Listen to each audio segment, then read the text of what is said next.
My wife, Lynn, and I have been together for 6 years and married for 11 months. Our entire history together has always been incredibly normal, without a single red flag or weird behavior. I need to stress how violently out of character this entire nightmare has been. Lynn is a kind, intelligent, and no-nonsense person who doesn't even like horror movies. When we first started dating, she was so genuinely terrified by The Shining that we couldn't even make it through half the film. Furthermore, she has never had any mental health issues, nor is there any history of it running in her family. The first incident occurred exactly 2 months ago while I was making coffee before work.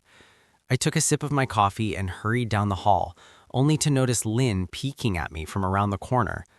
I could only see her eyes and a single strand of her dark hair hanging against the wall, which startled me so much I nearly dropped my mug and burned my lips. When I told her she scared me, she immediately popped out of view like a child caught misbehaving and scurried off toward the living room.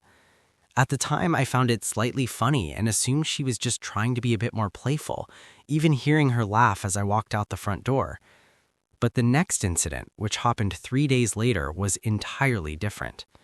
At 2 a.m., I woke up to get a drink and was standing at the kitchen island when I suddenly felt a strong, suffocating sensation that I was being watched.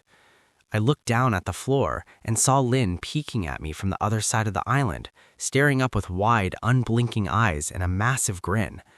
I screamed out of pure fear, and she instantly scuttled backwards, her hands and feet smacking the tile as she hurried away entirely on all fours. When I finally mustered the courage to go back upstairs, she was lying in bed, either asleep or pretending to be. The next morning, when I casually asked her about it, she frowned in confusion before bursting into genuine laughter and teasing me. Over the next few weeks, I began catching her peeking at me more frequently, from behind the living room couch or the curtains. Once, she even managed to empty her grandmother's antique trunk at the foot of our bed and hide inside it. She was only given away by the old hinges, and I found her with the lid propped up just enough to peek through, grinning like an excited toddler. When I asked her why she was doing this, she didn't answer and just slowly closed the lid on herself. After a merciful 2 weeks with no incidents, we were watching Netflix, and I jokingly mentioned that she must have finally given up her spy game. She simply looked at me with a small smile and said, "Maybe I've just gotten better at it." Her words triggered a wave of paranoia, leaving me constantly checking behind furniture and doors. A few days ago, things escalated into absolute horror. Lynn had supposedly gone to a friend's house, and around 9 p.m. I hopped in the shower. As I washed the soap from my hair, that terrible feeling of being watched returned. I opened my eyes to see Lynn's entire head stretched into the shower stall from behind the curtain. Her eyes were red and wide, her mouth hung open in a terrible grin, and her makeup ran down her pale cheeks in 2 black streaks. I screamed and jumped back against the wet tiles. Eventually, she pulled her head back and violently slammed the bathroom door shut. I immediately locked myself inside the bathroom for over an hour, eventually yelling at her through the wood to stop her annoying joke. Instead of answering, I heard a faint, quiet moan from the other side of the wood, followed by complete silence. I waited 30 agonizing minutes before peering under the door. Seeing an empty hallway, I slowly unlocked the deadbolt. Suddenly, a loud, raw moan bubbled up right next to me. I turned to lock eyes with my wife, who was crammed inside the bathroom's linen closet, peeking out through the slight gap. Her eyes were bulging, her mouth gaping in a grotesque smile, and her hands were clasped to her chest as she trembled with sheer delight.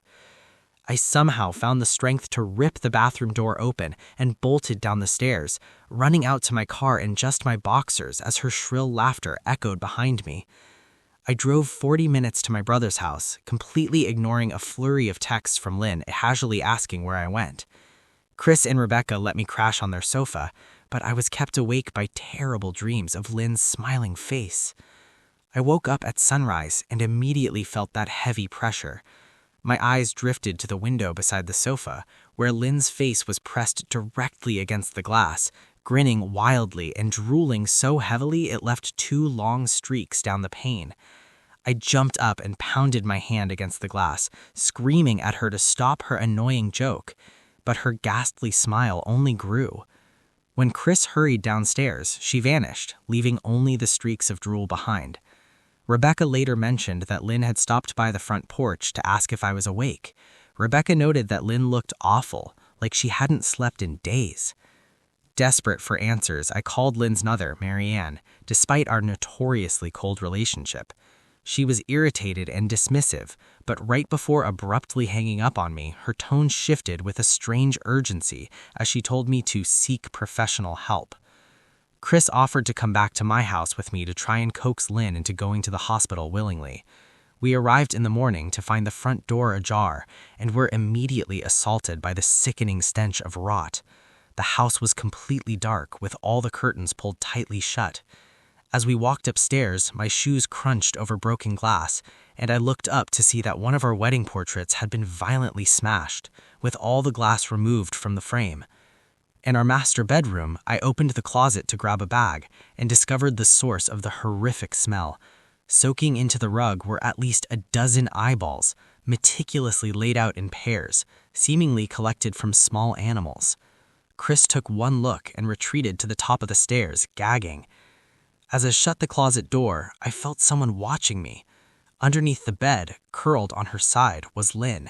She was vibrating with eager excitement, making quiet, wet hiccuping sounds in her throat. I crouched down to tell her I wanted to help, but as I got closer, I noticed her hands were completely covered in fresh blood. When I instinctively reached out to take her hand, she sprang out of the shadows, slashing my arm with a large, bloody shard of glass from our broken wedding frame. Her focus then abruptly shifted away from me. She glared past my shoulder directly at Chris, staring him down like a hungry lion, and her twisted smile dropped into a vicious snarl. She crawled completely out from under the bed, standing rigidly in the doorway with blood dripping from her fingers. As Chris ran down the stairs in a panic, Lynn widened her jaw impossibly far and began sprinting straight towards me. I flew down the stairs, but right at the front door, she leapt onto my back, wrapping her arms around my neck and making those terrible hiccuping sounds directly into my ear. I aggressively shook her off, feeling a searing pain in my back as she fell, and bolted to my car. Chris and I sped away, and I drove straight to the ER, where I received 11 stitches in my arm and 3 on my back. The police searched the property, but Lynn was already gone. I drove to a cheap motel an hour away to hide. 40 minutes ago, I received a text from an unknown number containing just 3 words: "I found you." Attached was a dark, grainy picture, but I instantly knew what it was. Staring back at me through the screen was the unmistakable, unblinking eye of my wife. I am now completely alone in this room, terrified, and I cannot shake the feeling that I am currently being watched.